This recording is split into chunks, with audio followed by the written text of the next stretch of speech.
Hey everyone, it's Pearl Denise, and I'm here today to demo and show you the E.L.F. collaboration with celebrity hairstylist Jen Atkin. And I wanted to see, and the question here is that we're going to see is the new E.L.F. x Jen Atkin collection brown skin friendly or is it not? So background information, Jen Atkin is a celebrity hairstylist. She is a founder, I believe, of We Hair Care brand. I've never used their brand because, you know, I'm black, so it's not really for black people. I don't feel like it is. But it is a brand. She's a public figure. She's out there. She is pretty well known. Not necessarily for makeup, though, for hair. So it was kind of odd to see that E.L.F. would collaborate with this person. But I don't really go off of collaborations for the person, I go for the products. And for me, my aesthetic, the things I like in beauty are things that are wearable, everyday, basic, pretty packaging.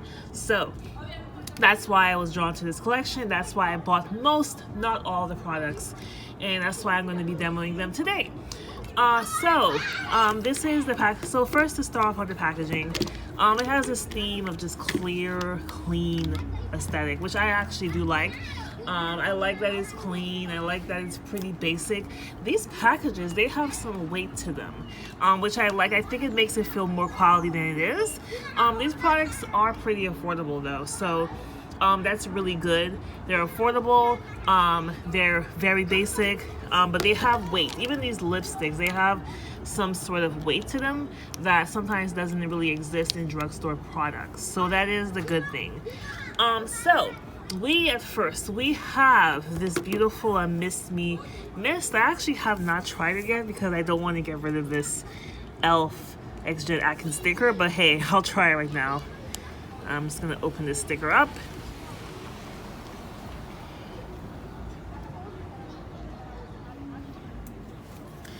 All right, so I'm gonna have to fight the urge to say Jeffrey Atkins, which is Ja Rule's name. It's a millennial thing, Jeffrey Atkins. It's Jen Atkin, not Jeffrey Atkins, Pearl. Speaking to myself here. So this is the mist. Let's see how it smells. It's called Mist Me, which is actually kind of cool. It's very, it has weight to it as well. Oh, there's another sticker here too, so let's get rid of that.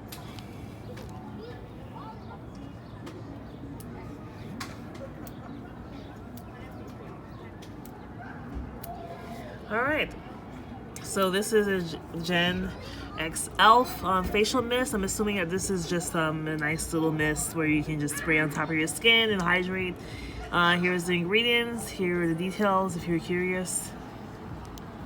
All right, let's spray to see how it smells. Okay, so let's see how the mist, let me see if I can do this on camera. It's very fine. Oh yeah, it's very fine.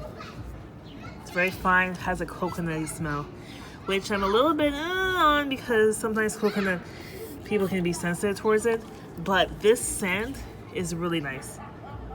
It smells like Trader Joe's coconut oil. That's how I think it smells like. It's very light. It is slightly hydrating, nothing too crazy. The mist is very fine, which I actually love. So this is definitely something that I'd love to try. I haven't worn it yet, but the mist is light. Fragrance is light. It's a coconut scent. All right, so that's the first thing. Second thing I'm going to get to is these. This is the brow and hair gel. It's like a pomade. It's a clear pomade. I imagine this is something I'd use over my eyebrows. Haven't tried that yet either. This is just a first impression, just demoing of the products.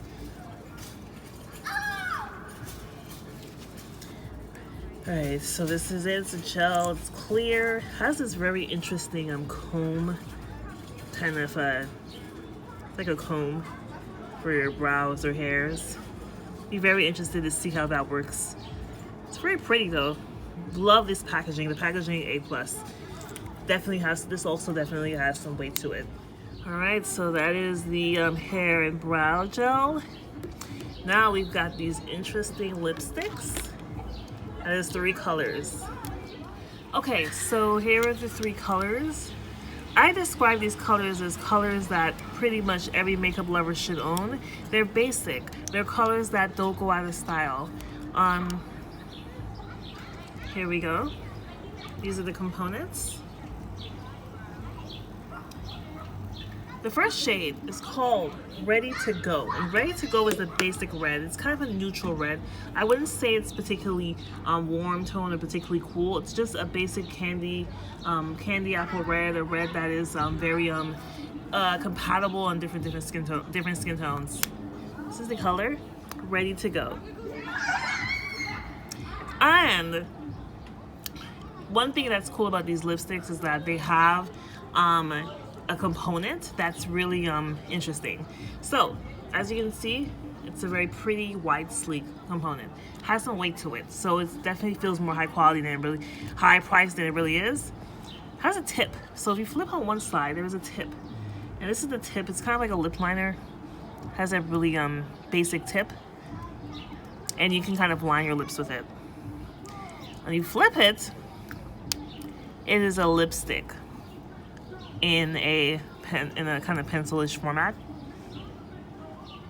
Which is, I think, really cool because you can get that precise application. You line your lips with this end, and then you fill in with this other end. So it kind of ensures that your lipstick application is smooth and that it is definitely precise.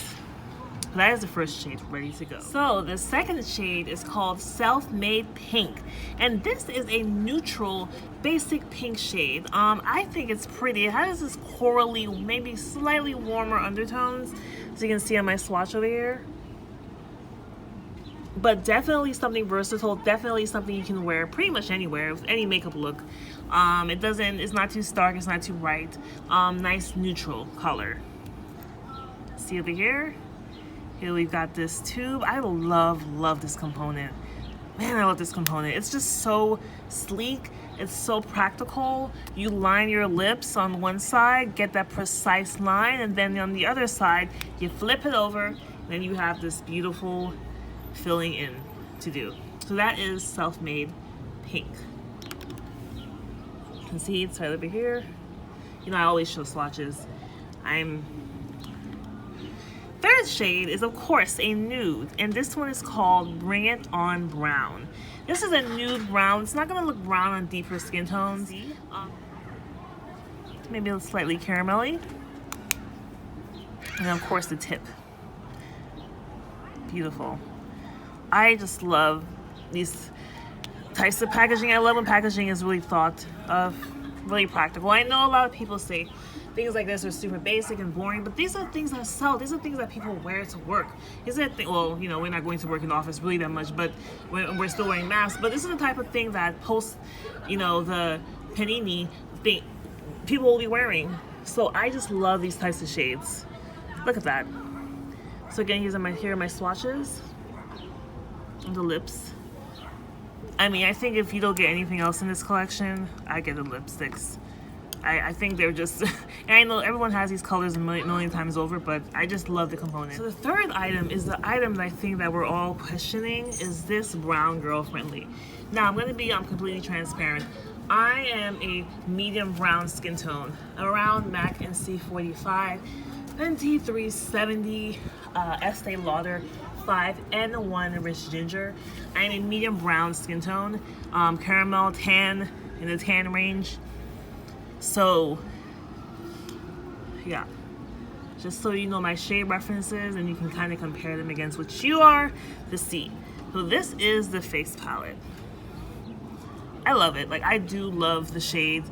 It is basic, yes, but these are the shades that everyone needs. If you're going somewhere, say you're going to a work conference post panini, and you want something that's just basic, you kind of throw in your bag, and you know it can work in any situation, this is it. My only issue is that the shade range could have been better. This is the medium to deep face palette. So they have a lighter version of this. Obviously, I'm not gonna buy something if it's not gonna work on me, so of course I didn't buy it, but it's there. It's a lighter one. If you, or I'd say if you're around MAC NC, maybe NC 30 or lighter, then I would go with the lighter palette. I am around MAC NC 45. The medium deep palette is the one that was great for me.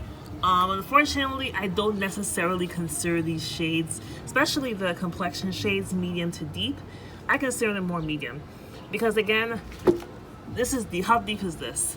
It's not deep, like especially that bronzer. That bronzer is going to be trash on someone who is deeper than MAC NC50, and I'll show you right now. Here are my swatches.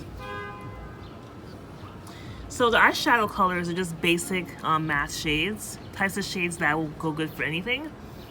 We have kind of a cream shade, we have a brown, a neutral brown, we have a reddish brown, we have this charcoal black, not super black, but charcoal black enough to really deepen up your looks. Then as far as the complexion face powders, we have a bronzer, which is a neutralish, yellowish bronzer on me. Definitely works to my skin tone. And around, again, you'll also see my shade references in the description box. We have a blush, which is the pink. It has a little bit of shimmer to it. And then we have the highlighter, which actually is a really good highlighter on my skin tone. Here's the swatches. Again, here's the face palette again. I like it. I think it's pretty. My only issue is that the shade is crap. The shade range. This is not medium to deep. This is medium. This is medium as medium. And it kind of bothers me that I'd say no deeper than MAC NC47. And I say this knowing that the highlighter and blush probably can work with deeper skin tones, but I don't believe in buying a product and not being able to use all the shades in the pan. So if you're deeper than MAC NC47, I personally would not buy this. No, man. But that said, I think that E.L.F. in general is a brand that is pretty inclusive, with the exception of these damn bronzers. They need to come out with bronzers that are deeper. There's a bronzer that they have available, and I am the deepest person who can probably wear that bronzer. But outside of that, I think E.L.F. does a good job. I just think that they missed the mark when it comes to these bronzers. Another thing that kind of bugged me about this collection is that the Jen Atkin, she didn't initially come out with a video or a promotion for this, which made me think it was a cash grab, which clearly it worked because I bought it, but I would have bought it anyway because I like these types of products. But for me personally, I mean, if you're gonna have your name in a product, then you should be, number one, promoting it as soon as it's out. You should be teasing it, you should be using it. I don't really buy the excuse of her just like not being able to do it due to her schedule or whatever was going on in her life, because usually with these types of products and collaborations, you know months in advance. You have months to prepare. You have months of getting the samples and trying it out and finalizing the colors to do things with. So she should have done that right away. And I think that this is where we come into the issue with some of these non-people of color creators. I feel like sometimes the industry is so favorited towards them that they can do these things. Could you imagine if E.L.F. had collaborated with a black influencer? They would have been, and that person would just be kind of slacking in terms of promoting the product and not demoing it right away. There's no way she would have gotten away with it, or he. So yeah, that is definitely something that bothered me about this collection. Another thing that kind of bothers me is that, again, this shade range, I'm going to mention it again. This is not medium to deep. This is medium. Deep would have been having a bronzer that would combine these shades and have this really deep brown that could have worked well with NW45, NW50. This doesn't. Major brands do not collaborate with enough darker skinned people of color. I feel like a lot of times these major brands, they just keep going to these white people, and it bothers me because there's so much more consumers that buy products that are not just white. And you know, E.L.F. is a brand that it works with people of color, works with dark skinned creators regularly. But why not have a collaboration with someone? Who knows, maybe it's in the works. I hope I can eat my words. But I've seen creators such as Andrea Renee doing multiple videos with E.L.F. I know she has a great E.L.F. relationship. Why don't they just hire her for a collaboration? I would buy that thing in an instant.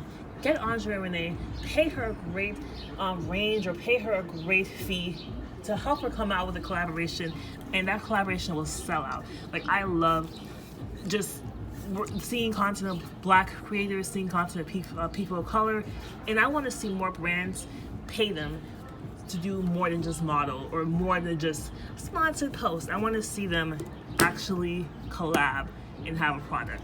So this particular subject is something I feel very passionate about. So I am going to be talking about in my videos just in general. So just if you are not into me talking about inclusivity in the beauty community, get out, get out. But besides that, thank you so much for watching.